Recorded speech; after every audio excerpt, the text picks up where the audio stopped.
Hello, listeners, and welcome to another episode of the Untethering Shame podcast. I'm your host, Kira Wackett, and today's episode is amazing.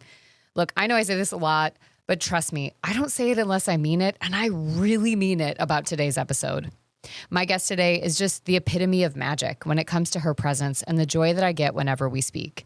You'll hear it in the episode. We just flow so well, and she is jam-packed with wisdom, humor, and insight that's so important, especially when we're talking about topics like work, whether it's jobs, careers, next steps in the whole process, and what that looks like to balance work in the context of a full life overall. Andrea Barr is an ICF certified coach who helps parents figure out their work-life rhythms, creating more quality time with their families while continuing to grow personally and professionally. And that's exactly what she helps us consider in today's episode. What does it look like to evolve in terms of wants, dreams, and willingness to give more than you have? What does success mean for you, and how does it change as your life unfolds? What does a full life mean, and how can we design our career path outside of the confines of shame? This is just some of what we dive into today. Now, in addition to getting to hear Andrea in today's episode, you can also work with her in a one-on-one capacity, attend one of her many amazing events, either virtual or if you're near her in the Vancouver, Canada area, she also has some live events as well. And she is a powerhouse podcast host of her own. Andrea has the All Figured Out podcast, which I've got a link to in the show notes to take you directly to a podcast episode that I had the opportunity to guest on with her. So you can get a feel for the magic that we shared over there and then dive into some of the other amazing episodes that she has available. Now, before we get started, I want you to do yourself a favor and don't leave without taking a look at the show notes, because there are lots of great resources available to you, including a few handouts that I've created that really support a lot of the amazing insight that Andrea provided today. All right, are you ready to dive in? Let's get comfortable, turn off distractions, and let's go.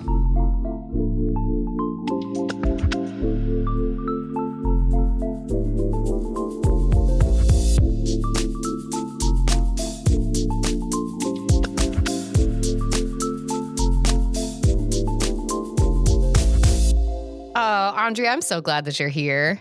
I'm so pumped to be here. I woke up this morning and I was like, first of all, it's my 7th year wedding anniversary, but that's Today? besides the point. Yeah.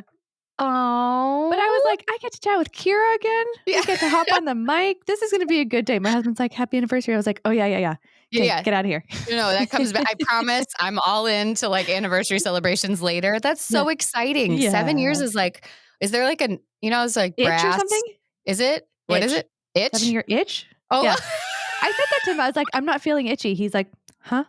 I was like, you ever heard that phrase? I do remember that phrase. Yeah. I was thinking more like where it's like it's like tin and brass. Oh, I'm talking about like do I want to get out? Yeah. Do I need to escape? Oh, what is the gift? No. Yeah. Oh my God, probably something weird. Probably plastic. Yeah, that's single-use plastic. Probably. I like that. I mean, it's so interesting when you have that. My husband and I were talking about that the other day, where we've now been together for 14 years. And when it came out of my mouth, I was like, whoa. That's crazy. We're approaching I'm 36. So it would be 18 would be half. So it's like, we're not exactly at halfway, but like at some point we're going to reach the point where we've been together for half our lives or more. Like, this is so much. And wow, are we at our core and our essence the same people, but are we so far from those versions of ourselves? And how cool is that and I'm sure you can see that when you go back and you're like, in 7 years, how we have developed communication styles, partners, again, like as we throw kids into the mix of our relationships, how much that changes things. And so hopefully you get some time to just kind of pause and reflect and be like, what has this past 7 years really meant for me when I mark it as this idea of celebration of progress and growth, and the fact that I don't have the itch, which in a way is like a really cool acknowledgement of, I still want to choose this. I don't feel stuck here. Totally. It's true. And I should propose that to my husband, of just like, not just like, oh, what was your favorite thing from the past year? Like so surface level. It's like, let's celebrate continuing. I love that. Continuing to choose each other. And even more so, we went away to celebrate his 40th birthday a couple of weeks ago, and we left our 2 kids behind my in-laws, and and we were laughing. We're like, oh my gosh, we got to like look each other in the eye. And we stayed at this beautiful place that had like a sauna inside, this like cedar sauna that was like overlooking the ocean. I live in North Vancouver, Canada. And so we went to Vancouver Island, and it was like just magical. Like I can't even describe. And we were looking each other in the eye, and we were spending so much time being together and not talking. Mm-hmm. Like most of the time, we actually weren't talking over these 4 days. We were crushing books. I crushed a fat book. It was so good. And I was like, man, there's nowhere else I'd rather be sitting in silence, like reading some like Mm-hmm. what is the book? Fourth Wing, that like fantasy novel that Ooh, everyone yeah, it's yeah. so good. It was so good. There's no one I'd rather be doing this with than you. And what a gift, and how much work has gone into that. Yeah. And to get to a place where you can be so okay with somebody where, like, go back to when you two were first meeting. If you were talking on the phone and there was a silence like that, or even if you were hanging out and there was silence, it would be uncomfortable. Like, you Mhm. would code that so different. Whereas now you can see that beautiful acceptance of being with somebody without having to do for that somebody or the dynamic in that moment. And Totally. I'm assuming, because I only have one, but with two, it's like every time you're having a conversation, you're also still, your eyes are on your kids, or your brain is on your kids, or your energy is there. You're like, okay, just 1 second. And you're like still doing that back and forth. Yes. So then you also are just burnt out from all of those conversations and all of those pieces too. And so, yeah, it's when you think about the different versions, like as we jump in and we talk about careers, I mean, the the career path pivots, the life pivots, adding kids into the mix, like all these different, I don't know, I guess path diversions. And then you have this person that's sort of continuously in your life. It is a really remarkable thing. And I do think it's worth celebrating the choice. And we talk about this all the time of like, we talk about divorce regularly. And there was a time that my mom was here and she was like panicked and she pulled me aside later, like, what's going on? Are you guys not okay? And I was like, no, what do you mean? We're totally fine. And she's like, why are you talking about divorce? We don't talk about divorce. I was like, I think that's the problem is that when we don't talk about, what happens if we don't want to be together? How would we make sure we loved Everly 110,000% if we decided not to be together? What would be our plan? How would we do this?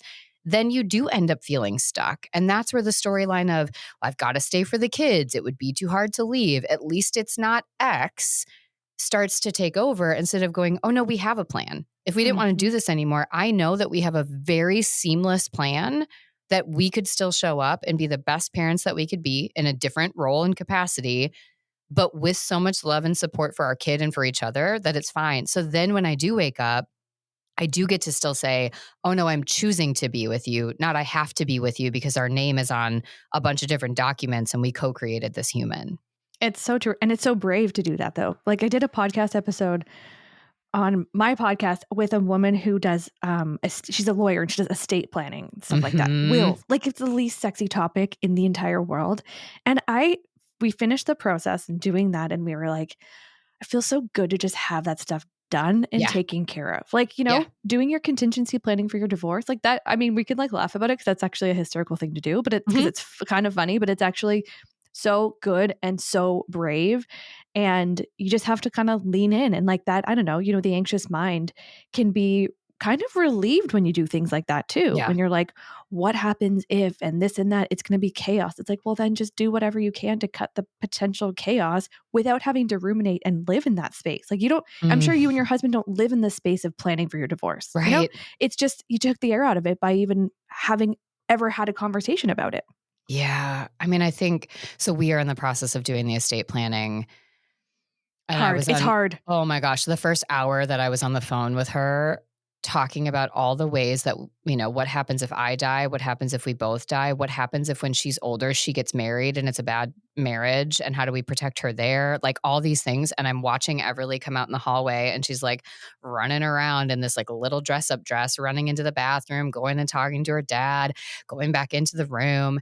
And I'm just like sobbing. And I'm Yep. like, we're all going to die and I everything know. is terrible. And I then, but you know. come back down and you're like, I okay, know. okay. I need to process that at some point. We're all, terrible at processing that. It's good to spend a little time there, but also realizing when you can make that space and you can actually put yourself in that position. I think you're right. My brain, I still don't like the idea that we could wake up and not choose each other. Mm. I still don't like the idea that at some point I'm going to die. Like, I don't like those ideas. But when you create that, I guess just it's the flexibility, and it's not even just flexibility, it's just permission that the story can change. I think that's what screws so many of us up is Mhm. the idea becomes so fixed in our mind that anything different, we just have shame around it. We have this, well, what would it mean if I was no longer a lawyer anymore? What would it mean if I was no longer married? What would it mean if I was no longer this? And so when you can say, look, there's a lot of stuff I can't control. Like the death side, can't control that. It's going to happen. But I can control the fact that these other things that I can show up, I can be my best. But if it doesn't fit for me anymore, the only thing I have control over is to give myself permission to say, then I'll choose differently. And I'm going to learn to show myself compassion. And so my guess is in a roundabout way, what we're getting at is some of what you do with your coaching clients when we're talking about Totally. careers Totally. and talking about life, because I'm assuming many of the people that you work with, that's the same thing. Like, Mhm. I'm stuck, I don't know what to do, or every what if question is somehow negative or so anxiety ridden that they can't Mhm. even entertain it. Because again, we've got this idea that things have to be this specific way, and it would mean something so bad if it wasn't that. Yep, absolutely. It's so true, and if I were to go back, so I was in the corporate world for over 10 years. I worked in advertising first, then I went into learning and development. So I got to be in-house at a Canadian fashion company, Aritzia, and I was leading all the people development programming there. Like such a cool job, really fun. Yeah. And I would say, this would be a bad interview answer because someone wouldn't really understand it. But now that I'm on a podcast, I can say something like this. One of my superpowers, if they're like, oh, tell me what's your greatest superpower? Truly, one of my greatest superpowers is I have an innate flexibility. Like one of my core values is flexibility. Mm, And what I find is really helpful in the work that I do, and I'm not just saying that to blow my own like smoke or whatever, but what I find is that a gift that I'm able to share with my clients is how to navigate through flexibility, how to navigate with flexibility, mhm. especially through the wild ride that is raising young children while you're quote unquote at the height of your career or at the Yeah. peak years of your earning potential years, right? And, we do that through just exploring, like you were talking about. Like sometimes you just have to explore those kind of sticky situations when the person's like, I want to leave my legal job. I hate being a lawyer. Yeah. And that's scary for somebody who has invested financially and from a time perspective, a lot Mhm. into becoming a lawyer, or much like, your whole career path where you wanted to be Yeah. a doctor for a bit and you're doing pre-med and this and that. Um, or even just the thought calories, like spending a Yeah. ton of time, even just thinking about getting into that space. And like, you were saying on my podcast, we did a little podcast swap and you were like, I spent my entire life saying I was going to be a doctor. And like, so, Mhm. and then you hit this point and you're like, I don't want to be the lawyer. I don't want to be the doctor anymore. I've done it and I've tried it and it's not for me.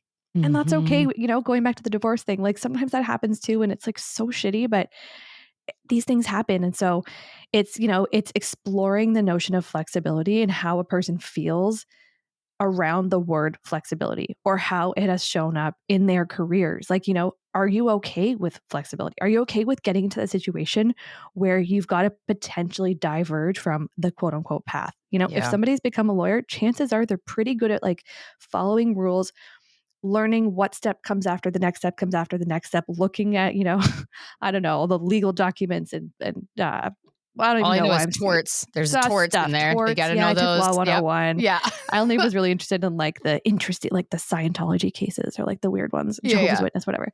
Um, yeah, it's just it's so tricky. And going back to that, the word bravery, like it's so incredibly brave when someone even just sits for a second in the thought of maybe I could do something different.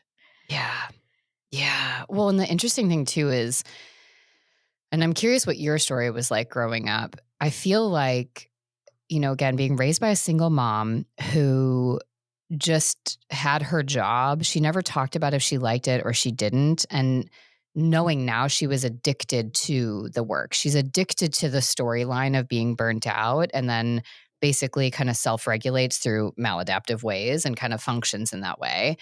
But like when I lived with her, I just sort of saw her working and this is what you did. And it was typically something you complained about and then you just did it. And then I lived with my aunt and uncle and it was the same kind of thing. Like you just did your job and then usually you complained about it in some way, shape, or form. And then you had your night and things ended. And at the time, I didn't realize job versus career as sort of two different ideas. And I think for many of us growing up, we didn't get that difference, but we were sort of the first generation raised of what's your career?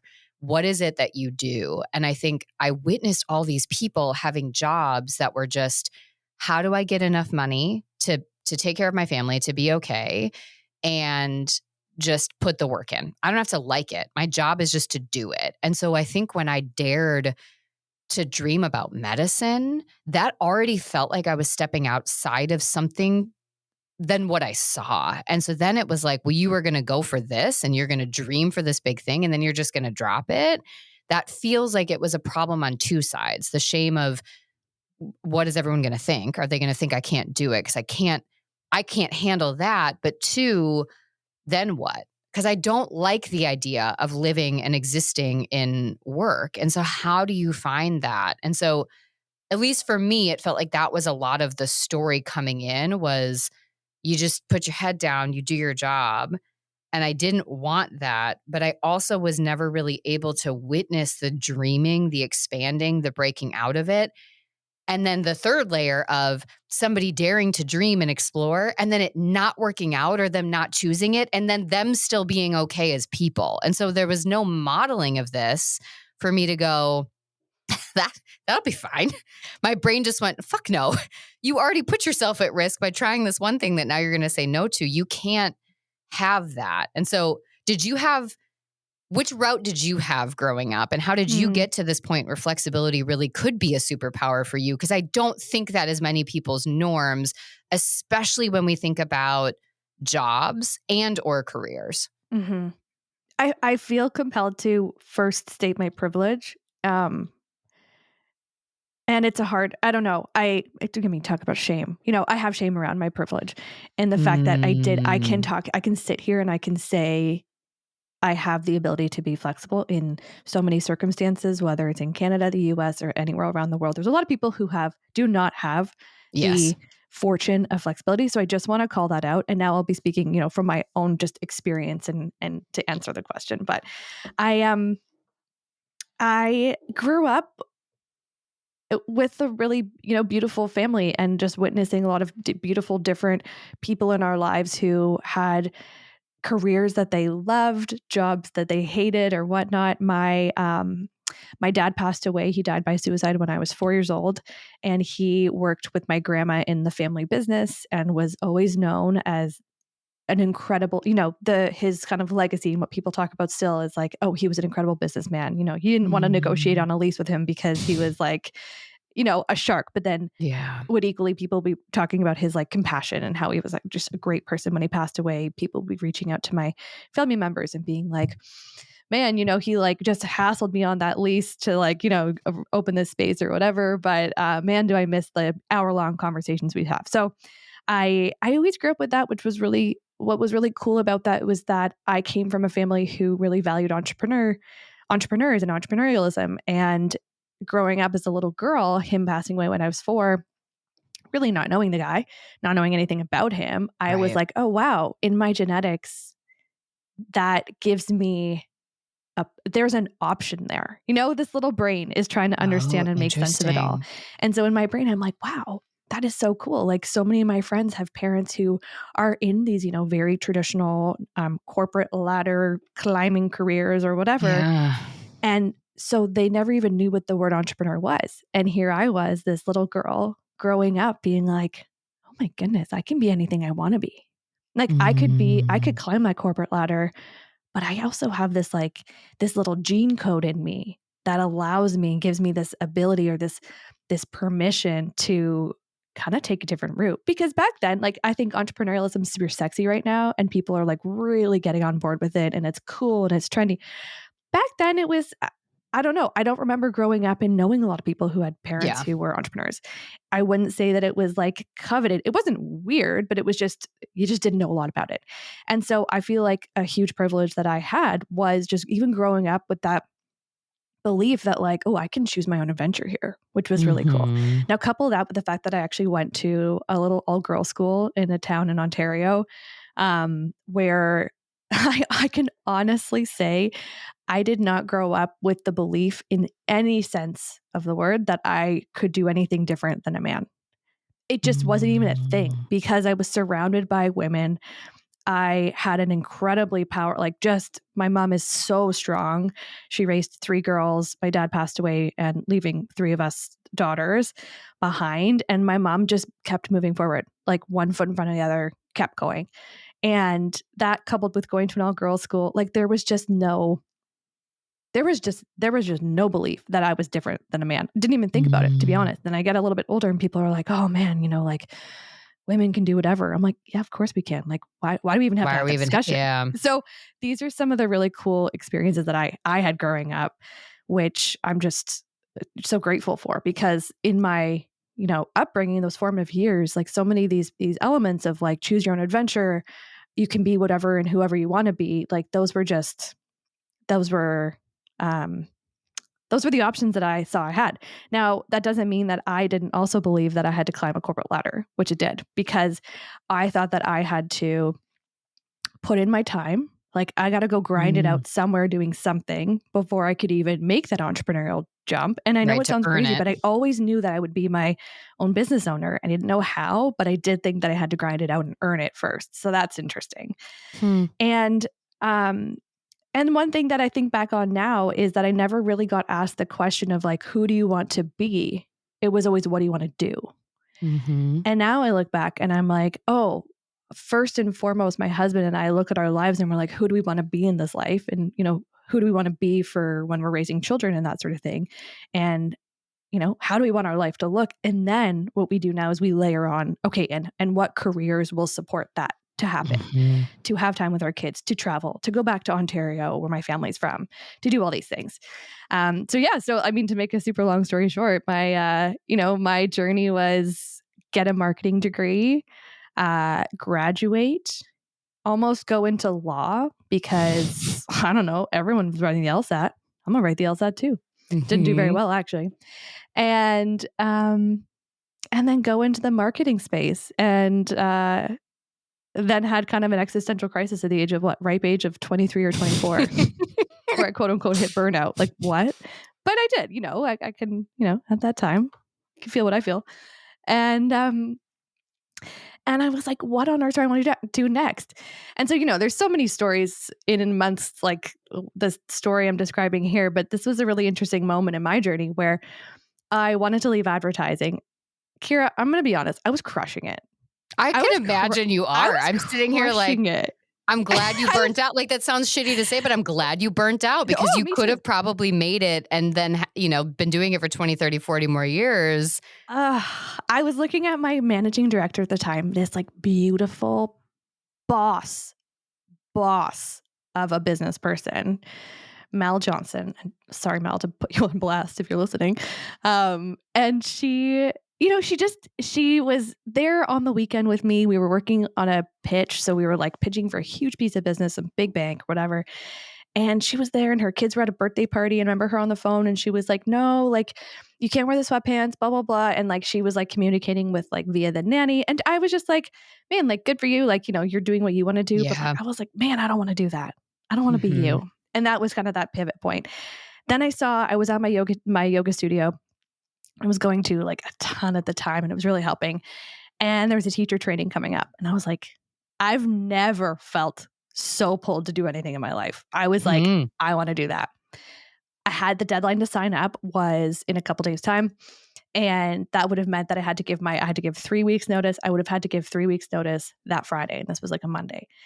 And so here I am calling my mom, crying, being like, I want to do this. And she's like, oh my God, like, what are you thinking? Like, this is so crazy. And then I start crying and she's like, do it, do it, do it. And like, I don't know. So, I made the decision I was going to quit.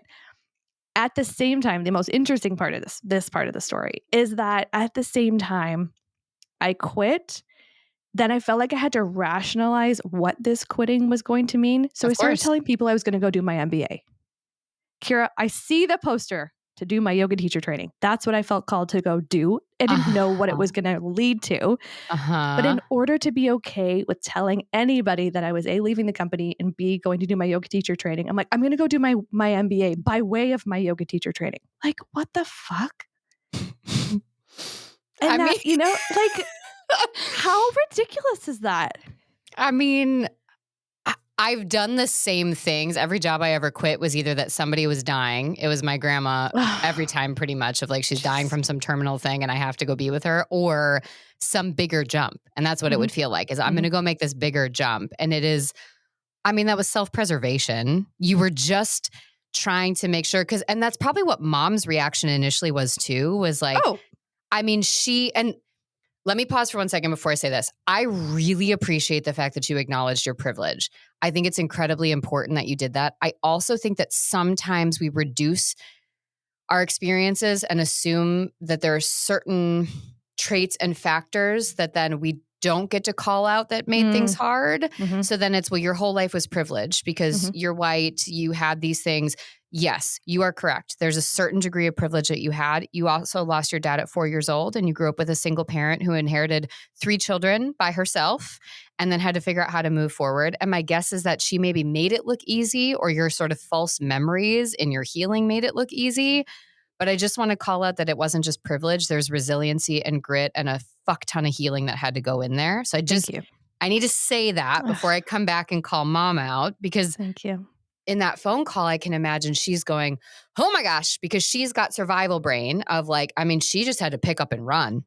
She couldn't be like, I think I want to be a yoga teacher, because she had 3 kids. She had nobody else. Like, she had to kind of move. So her brain is primed for survival based on that. And especially if she just kept going, I'm assuming if we got mom on the phone right now, she's probably still got healing that she's never done with that loss. Like, that is such a deep wound. But then in that moment you broke, she could connect to you on an emotional level, which was different from that preservation sort of scarcity mindset. And she could be like, oh, this is her. This is who she is. And you were seen for a moment, and that gave you that permission. But then my assumption is, as soon as you started telling everybody else, you couldn't quite know how they were going to react. And honestly, even on a subconscious level, that little hesitation from mom in the beginning was enough to probably reinforce that. What if other people think I'm making the dumb choice? What if people think that I'm just being lazy, or I'm doing this? What if I don't like it? What if I can't, support these things? This isn't a long-term career. And so you had all this stuff, and it was, well, I'll just silence the questions by just saying this. But then all you did was basically remove yourself from any level of authenticity. So your yoga training didn't get to be for you. It was in service of this story now. So tell me how that played out. Well, and I wasn't allowed to sit in that month-long training. It was one of the most profound months of my life, for sure. It was so interesting. Such kooky characters I was with, that we were all just so silly and sore from all the yoga and everything. Yeah. But I don't think I ever truly did actually allow myself to say, what could this look like as my path forward? I was kind of 1 foot in, 1 foot out. Like, I was sitting there being like, I want to pass this so I can get this credential. I don't need to, learn how to become a power teacher, because like, I'm not going to become a yoga teacher. Please. Interesting. I'm not going to be a yoga teacher. And so it was like I don't know. It was like I was only allowing myself to treat it like a vacation, or like a transitionary period, versus like truly exploring. Now, was that actually going to be my path? No, because I know now what I'm doing is like just right where I need to be in this moment. Who knows what next year is going to look like? But yeah, it's funny to like think that I was in that month, and I never fully allowed myself to dream what that was going to be. But I want to touch on what you said before about like making kind of okay for other, you were alluding it to making it okay for other people. Mm-hmm. You know what I could have said at the time when I was quitting was, hey, advertising is really cool. I learned so much about different people, about consumer behavior, about commerce, just stuff that I think is so interesting. And I think it's fun. Storytelling. Like, it was really cool. Yeah. What I could have said at the time was, do you know why I'm quitting? Like, I'm quitting because A, this isn't my path. B, I could have stuck this out if it wasn't such a fucking grind. Like, this is Mhm. absolutely insane what you are expecting of anybody to be putting Mhm. themselves through. Like, physically, I'm not okay. Mentally, bordering on not okay. Yeah. And, but instead of saying any of that, I said, no, no, it's not you, it's me. Right. I want to do my MBA. Right. But first, I'm just going to do my yoga teacher training just for fun. Haha, just for fun. Yeah. Right. Yeah. Like, And wild. because we feel like we can't call out the system that we know, and we can sit there and look at it and go, the system's the problem. The fact that I was giving a talk to graduating nursing students and feeling teaching students doesn't sound right, but like incoming nurses Yeah, and yeah. teachers, they're graduating from their programs. Yeah. And the big conversation we had, basically, I started off like, congrats, you're amazing. You're going to have a big effect. But let me tell you about all the ways that you are primed to burn the fuck out, because you're Mm. all helpers, you're all givers, and you will prioritize that because instead of it being about your value, because it was at one point, it was, I want to be that person someone can count on. I thrive on being able to show up for people, to be that yes person. I like hard work. It became synonymous with your worth and value. And then you lost the opportunity of it being a choice. So then it was, I have to be that person. I have to get the A. I have to say yes. I have to be the person that gives up their lunch break to help out on a shift because there's a patient that's been waiting for something. And that's great. It's not sustainable. But the problem is we don't then call out the fact that the system design is the problem. It basically is funded on burnout and codependency. And codependency is so interesting as I've been learning more about it. Not codependency with another human, but the idea that somebody's entire worth and value is based on their job. Mm. So if you choose something quote unquote lesser, because even the way you describe that yoga training response in your brain, I guarantee you everybody listening would have that same thought because we've scaled it. Well, being a yoga teacher is like not a real career. It's like kind of low. It's the same as when I had my art business. It was like, why just do this on the side? I can't dare to go full-time in art. I didn't go to art school. I mean, again, I was still riding that I'm going to be a doctor trained. So that was part of it. But the other part was no one's going to take me serious if I'm an artist. I'm sure there was another layer of shame of, am I good enough to do it? But that would have shown up in any career path. But it's this notion of this job, this step, these things are better than these other things. And so if you're stepping away from something higher to drop down, there has to be a reason. And so it could be that you are sick, you've got trauma, you've got something else, something personal you got to take care of, or like you did, it's got to be because I'm going to climb this other mountain over here. I'm just going to do this thing first. But like, don't stay here in this story. This isn't really that big of a thing. Yeah, yeah. And the minute you did that, it was no longer safe for you to explore it. Exactly. It was no longer safe to go all in because you told yourself subconsciously, you can't claim this as your job, as your career, as a part of you in your soul. You've got to keep it over here because now you have to maintain this facade. And we see that people responded to that in a way that reinforces this is the safer choice. Mm-hmm. Something that's kind of out of left field that's coming up as you're saying that right now is that notion of in the reverse when I'm talking to parents and Mm-hmm. I'm talking to I talk to a lot of really high performing people who Mm-hmm. have always been, most of them have always really defined themselves by their careers. Yeah. Now they become a parent and they're like, but who am I? Like, I can't be, it's almost like there's shame around being the really high level professional because if you are said high level professional, if you Mm-hmm. are, and I know we keep saying doctor and lawyer, like if you're anybody, if you're a social worker who has a ton of clients and you've Mm-hmm. got this big job, this big responsibility, well, if I have that, that means I can't be a good mom or Right. dad, parent. If I have that, that means that everyone's going to look at me and be like, oh, you must have 3 nannies. Oh, you must never be around your kids. Oh, you travel for work. Oh, that means, and then we start to build those Mm-hmm. stories. And it's so interesting to start to explore, any of that. And then this other client that I have that's been happening in the last year or two of the clients that have been coming in the door have come in the door and done what I did and said, oh, I think, maybe I want to do my MBA. These people are coming in, they're saying, I think I maybe want to switch my career. yeah, I think I need to change. They're these high level professionals. They love what they do. I actually really love Mm-hmm. my job. I love my career, blah, blah, blah. However, it's, it's just not really working with our family situation. It's just not really working.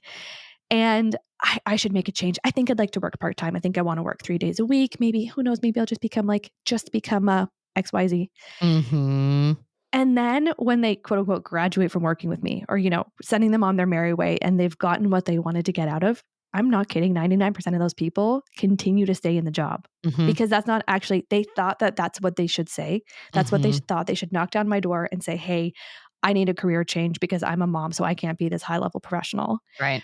When really it was just changing the work-life rhythms. It was just changing the other parts of it. You don't have to always go and throw the desk over, become the yoga teacher trainer on the way to getting an MBA Yeah. or Right. whatever, Right. Yeah.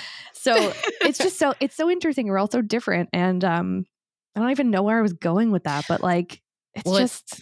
it feels like the difference between, so whenever I talk about resources, I think about time, money, and energy as being our three resources that we have. And I think people confuse time versus intention and energy. And so I think Yes. about, like, we're never on our phones in front of Everly unless we absolutely have to. Like, I had to text somebody back. We were trying to coordinate something. Like, I'll tell her, hey, I have to text Maddie's mom back. We're meeting at the theater in a little bit. I want to make sure that we've got this stuff figured out.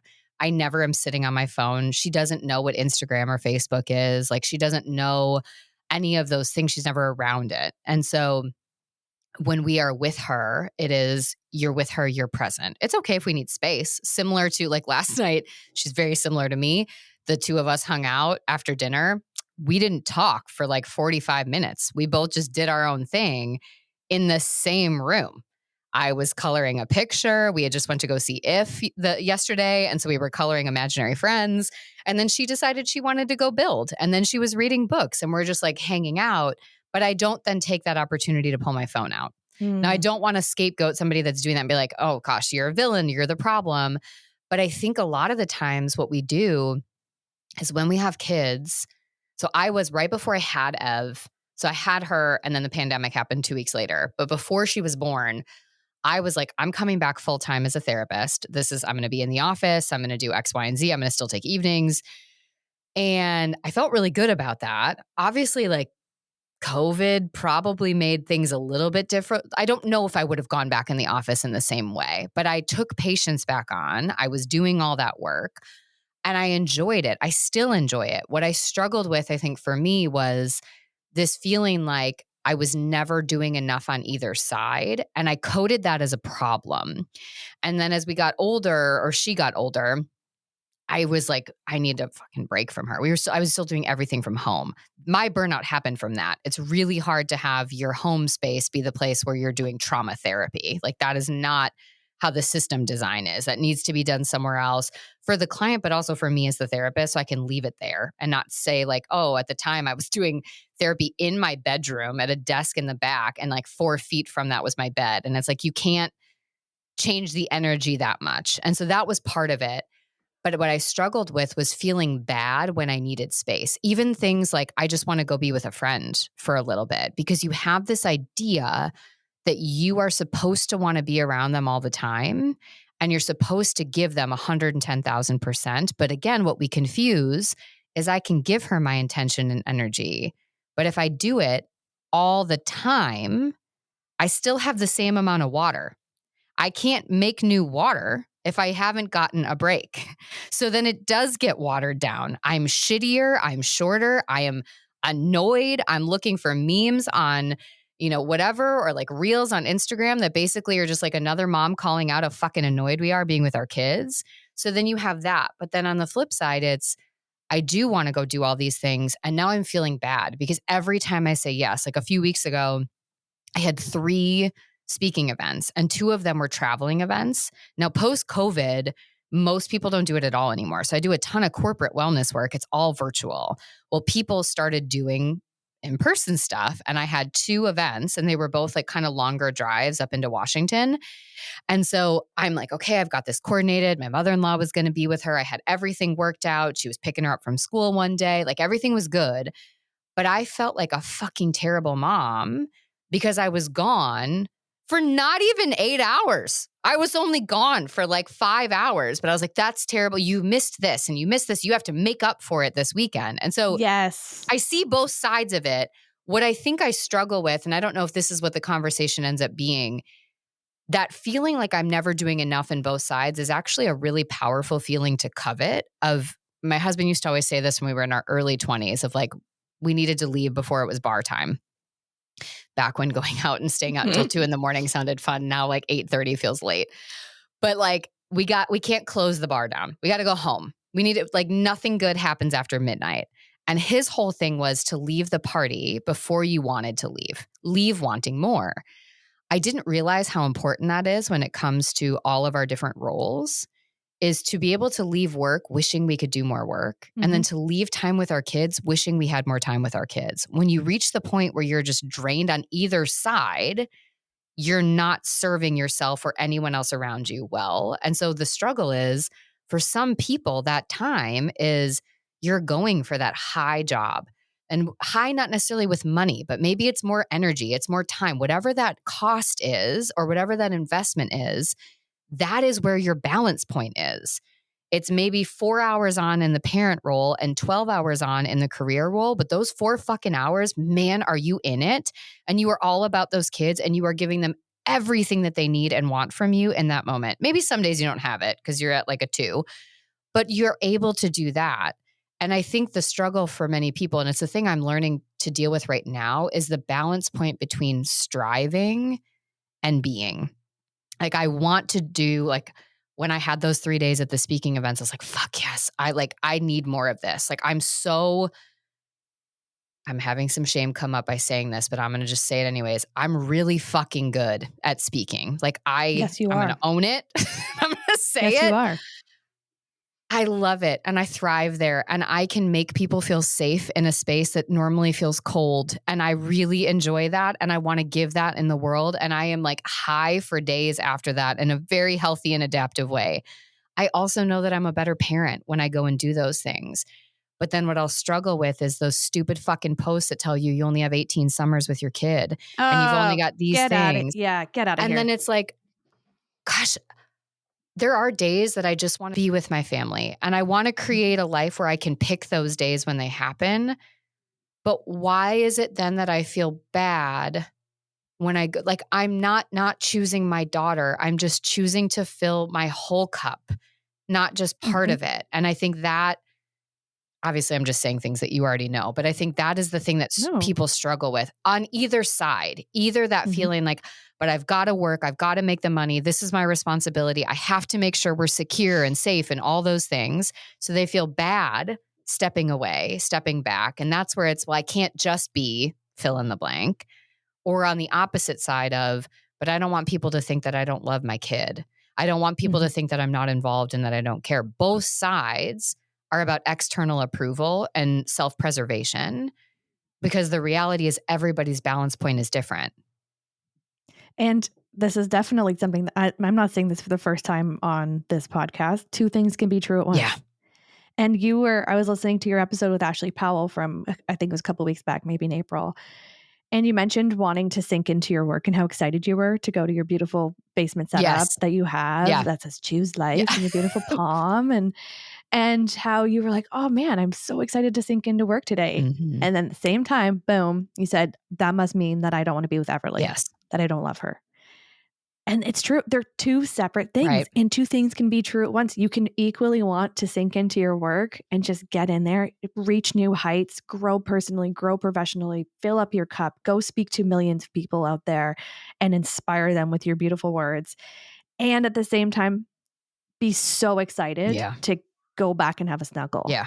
And what a gift that is. It's like absence makes the car go fonder. Like I'm just full of all these little sayings right now, but ain't it true? Yeah. You're away from your partner, away from your kid, and you come back and that longing and that desire, that excitement, there's no better feeling than that. Yeah. But to what you were saying, before, about like just constantly giving and giving and giving, never giving yourself a break, never giving your kid a break from you. Can we talk about that? Yes. We do talk about that because I'm like, that's the healthy one, but then you still feel like an asshole when you're not the one there. But I'm like, no, if you need to be away from me, you need time away. Yes. Yes, their little brains are always saying, "I wanna be with you, I wanna be with you." No, they also kind of like a bit of space from you. So Yes. we'll just throw that out there too. But, like then you can give them the chance to miss you and want you back and Mhm. vice versa. And so yes, 2 things can be true at once. And I don't know, this is more my friend hat now. This is not my career coaching hat because I'm much less directive. But when I hear you talking about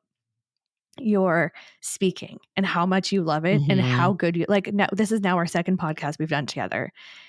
And you are like gold. The number of people that reached out to me after listening to the episode where you came on my Oh. podcast, I think I told you, but if I haven't, holy smokes, the response was unbelievable. And people were like, who is this woman? Where do you find these people? I'm like, I know this weird Facebook group, Yeah, but no, it's a little sketchy, but sometimes you find gold. yes. Yes. Yeah. You might find a interesting cat or two, but some real gold, Kira Wackett. Anyways, I was thinking about that and I was like, when people are like, oh, but who am I to charge X amount or who am Yeah. I to make this amount of money in my career?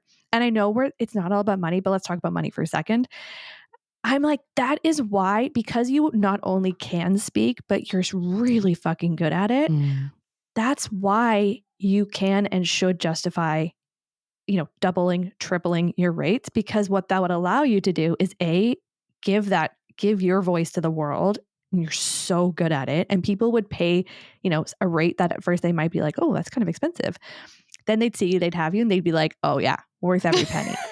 And then what that will be giving you is that time to not have to then completely fill your calendar That's because you true. just do a pro bono speaking engagement because you're like, oh, I just want to do this. This is just a passion of mine, Yep. just a passion, just for fun, right? Oh, just a side thing that I do in my business. Really, I'm a therapist. Right. But, it's like if you could reduce a little bit of the work that you do Mhm. for one-on-ones, you're giving more of your time to your one-on-one people that you do have. You're taking on 5 clients, not 100. You're giving them so much more. You're filling your cup and equally getting to give with your voice by doing the speaking engagements. And you're, staying financially afloat while doing it, Yeah. which then makes you even more committed to it because we all need, I think it was Daniel Pink wrote the book Drive, Yeah. and it's all about motivation. Yep. And he just talks about like, you just have to feel like you're being paid fairly and equitably. Yep. And if you don't have that, you aren't putting your all into whatever it is you're doing because naturally we're humans just like things to be fair. And Yeah. so if you're doing these pro bono speaking engagements and you're giving away pro bono one-on-one sessions, which I'm sure you do, and there's a time and place for it, but if that's all you're doing, Right. you're burning yourself out and then you're kind of feeling a bit disgruntled by Right. it. Well, you're resentful. Yeah. Exactly. Exactly. And so it's like, we really have to kind of we have to play these mental gymnastics games in our head where we're kind of like, oh, how can I make this work? And how can I do it so that I'm not feeling like I'm greedy? Right. But how can I turn that around on its head and say, no, this is me giving myself, I'm giving these people the opportunity to get good with me and vice versa. Yeah. Um, which is hard. People get weird around money. Well, and I think it's this idea too of, we're taking this so many different layers. And I think that's the cool part is you realize, it's not just find something that you love and do it because Yeah. that's content. Like the content is what you do, how much money you make, the bullet point list of things that we could write on a resume. The context is how it fits into your life overall. I struggle with money, but more from the standpoint of single mom and then eventually housed by grandma. So 2 single women where it was, I need to be financially independent. And now my husband makes significantly more money than I do. And I am still, and because he's a physician, the assumption when people meet me is, so do you just stay home with your kid? And I fight that twofold. One, because I don't ever want somebody that is a stay-at-home parent to feel shame because that's really fucking hard. I also don't like that the assumption is that somebody makes a certain amount of money or they have a certain status, so therefore I must choose this other option. So then I struggle, I think, from that standpoint of I'm not making enough money or famous enough, or like this is where the shame comes in. I have to do more to climb the ladder higher so somebody knows about me or takes me serious. Jordan should be second to me. It's not me second to him. So I'll feel this like competition, and then that manifests as pressure to take things on in an unhealthy way. And so in the past, I have struggled with that, where it's like I I've worked through some of my charging. I'm sure I'm still not charging at the level that I would like to get to at some point. But I used to feel that thing you're talking about, like resentful when people would pay me like $150 to do a speaking event, which just for anybody that's ever thinking about hiring a speaker for an event that you do, if you're getting a good speaker that's creating something specific to you, they're spending at least 10 or 15 hours putting it together beforehand and then hopefully delivering it so seamlessly that you feel like they just read a book like 5 minutes before and they're just like giving you a recap, because that's the goal. And so if you're paying somebody $10 an hour, you can't really be upset that you're getting $10 an hour work, which is kind of what you're talking about with motivation. But I would struggle then where it was like, well, I've got to just like make more money. And that was from a negative place. There's nothing wrong with making money, but I was wanting to make money to basically show up Jordan matched with the sort of I should be independent. And so my career became the job. And so I never really said this out loud. So to listeners, I think about a job as the thing that provides you the output, whatever that is, particularly the paycheck, the career being the thing that amplifies your values and allows you to really thrive. And so it became the job.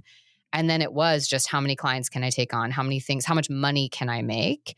And there were ways where I could tell even programs that I offered were really money grabs. And I hate that. I don't like that that's a thing I went through. But being honest, I mean, it's there. And now the decision I make is being okay with charging what I'm worth. But also I'm still working through that feeling of like, I still feel the pressure, like I should make more money. And sometimes it's the thing that pulls me away from like, as I'm finding that balance of, no, I really want to go all in over here. Like this podcast, I don't make any money on the podcast, but fuck, does that fill my cup? So when I'm choosing to spend 5 to 10 hours a week of limited time, because I don't have endless amounts of time for work, that feels like I'm choosing the wrong thing. I should be choosing something that makes me make more money. So what I've had to come back to is kind of what you described with you and your husband of like the who versus the what, really thinking about who do I want to be? And that version of me, how do I give the greatest gift that I can give in the world? And if I'm being honest with myself, money is a part of that in the sense that I want to make enough money that I can do this without feeling desperate, because I don't like that money grab feeling. But if I can come down to my value, it was never about making money or being famous. My shame and ego wants that. It wants to be seen by everybody. It also wants me to be seen by everybody so I can be torn down by everybody, because that's the counterbalance. But if I'm being honest, I just truly want to make people feel seen. And that can show up in my work, in these podcasts, in any free content that I do, but also in the paid. But then it's also, if I can do that and I can anchor there, the balance point is how do I make sure that I'm not overextending time and energy in either side, so I can also make sure that my daughter feels seen. Because again, if we go back to a lot of those people that like, yeah, but I don't want to choose my career. I don't want people to think that I'm not this and that. Just pause and take a look the next time that you go to one of your kids' events. And I want you to pay attention to how many other parents are on their phones the entire time and they aren't even watching their kid. They go to the playground to sit on Instagram. They don't go to the playground to go be silly with their kid. And so if you can think about that, everybody is taking time away from their kids in one way or another. They're just feeling better because they're quote unquote choosing their kid because they're not working, when in reality, their body is asking them for a break too. They're just not able to take it yet or able to receive that yet in the ways that they need to. So well said. It's so many pieces too. I just hope people just hear that there's no way to figure it. There's no end point with this. Yeah. Right? It's that proverbial jungle gym with it all, where you're constantly tweaking. Yeah. And you're playing around with it and you're trying something on and you're like, oh yeah, that isn't working. Right. Okay, I'm going to try this. And okay, that didn't work. That didn't feel good for me. Yeah. Let's try something else on. Like, you're just wearing different hats, you're trying things on, and it's hard, man. Yeah.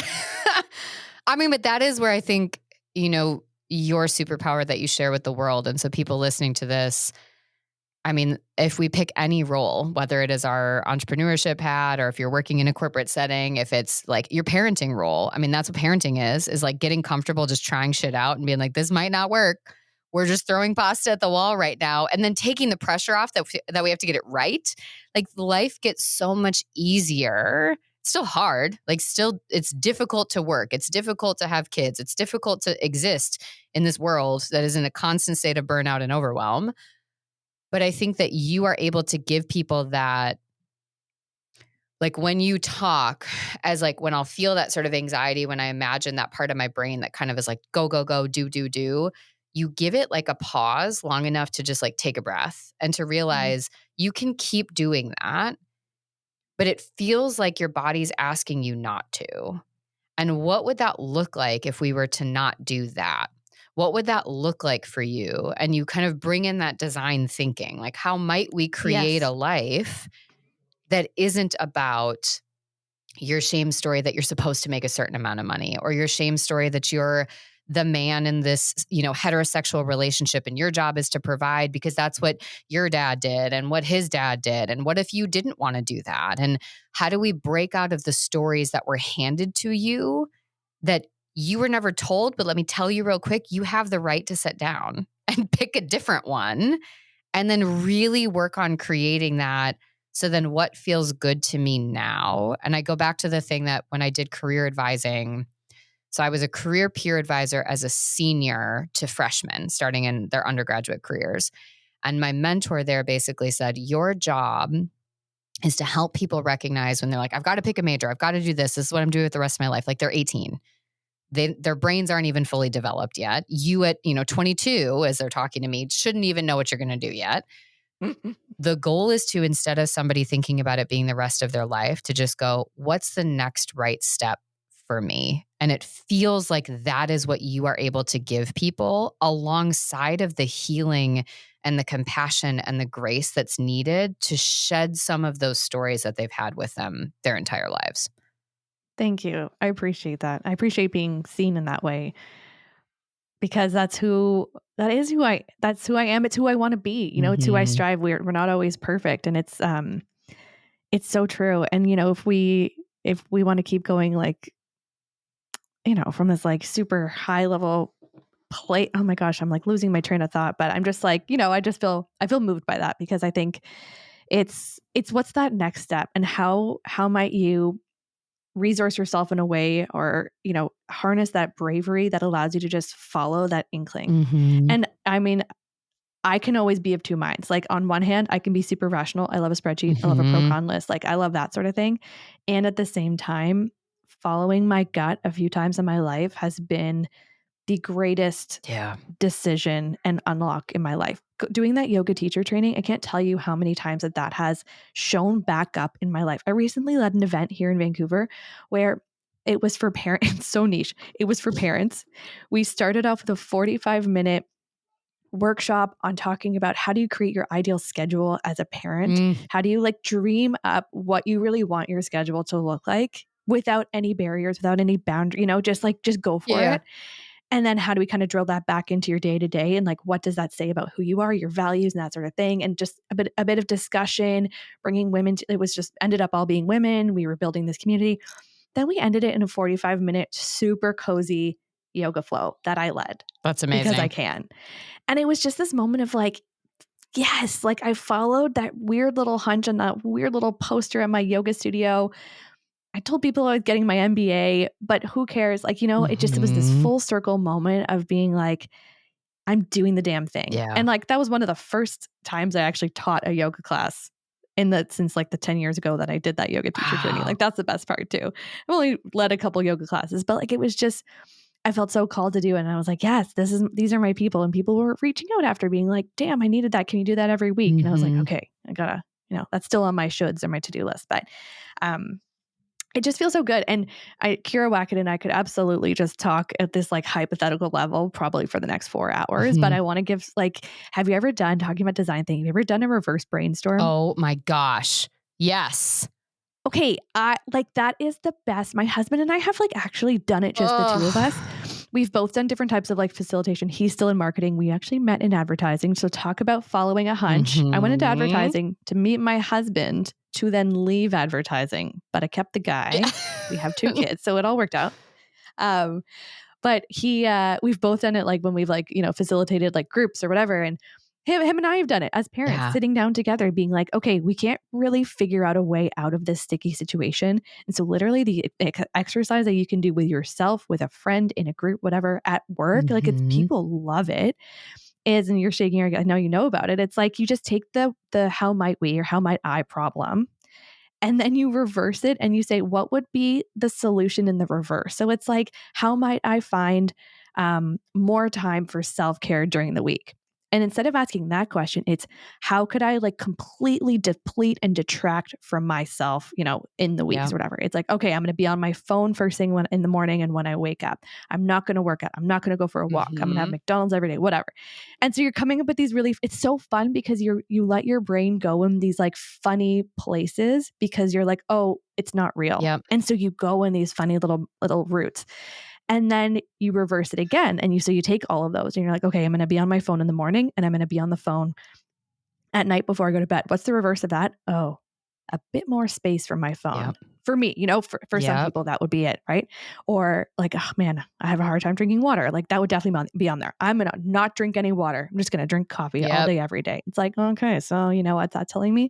Maybe a bit of water would be help. And it's a way more fun and creative way to problem solve because our brains have a very hard time coming up with solutions out of thin air, but we're so good at finding the negatives. We're Mm-hmm. so good at just like having fun, being a bit playful.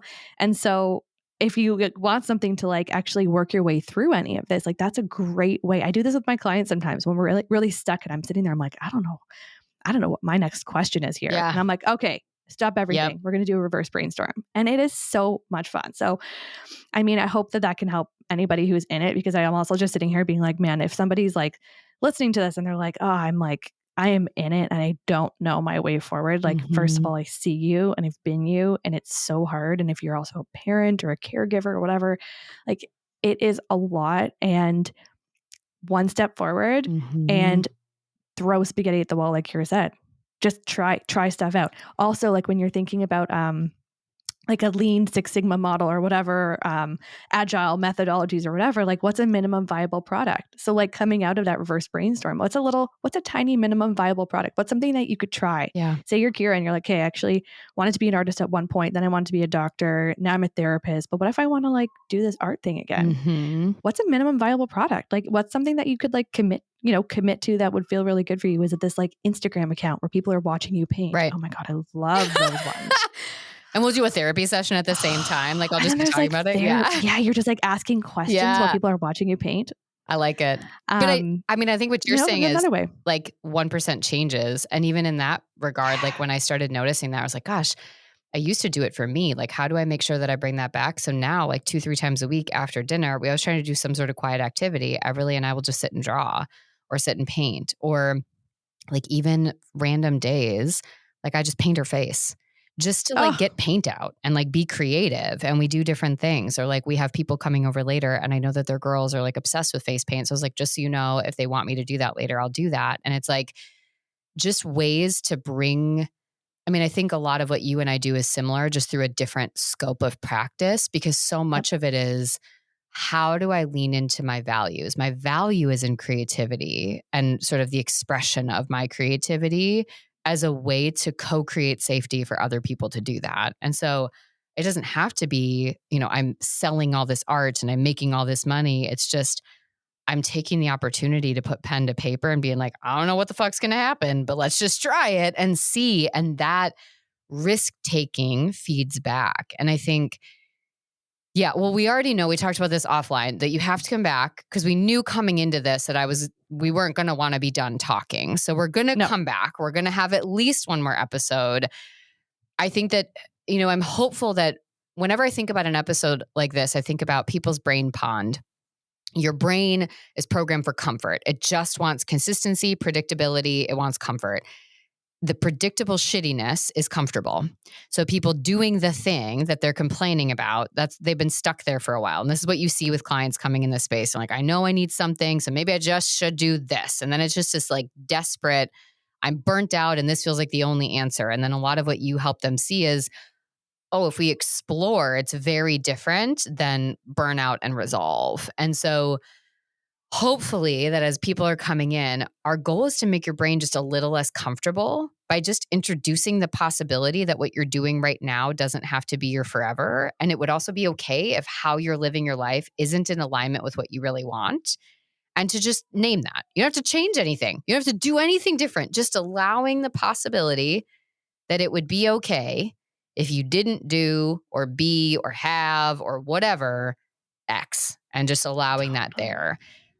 when they're ready for those next steps, I think you sort of beautifully articulated just some like even little small activities and ways that you can come in and kind of tweak where you're at. And so listeners, I want to make sure I'm going to put a link to the podcast episode that we did together in the show notes, but honestly, check out the entire podcast. And if you are in that position where you are wanting to talk about career work, specifically if you have kids, because I think there is such a nuance to that, reach out. I'll make sure that all of your contact information is down there as well. And if you have questions, this is the really cool thing, knowing you're coming back, is we can use the Q&A. We can use all of that fun stuff that shows up in the bottom of the episode, and people can tell us what they want to learn more about, what they want to hear, because it's more nuanced than just do the thing you love. It is really learning to love yourself and having everything we do, including our career, be an expression of that.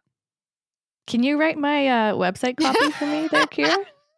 Because you said it. It's what you do. Well, and thank you. You have to trust that that is what's coming through to other people. Because if I'm seeing it, so are other people, even if they're not articulating it to you. And it's true for me, just knowing you for 2 hours. And so, of course, it's going to be true for other people knowing you for especially more time than that. And so, gosh, this has been amazing. Thank you. This has been wonderful. Thank you so much. It's been so much fun. Round 2 I feel healed. coming up. I feel untethered.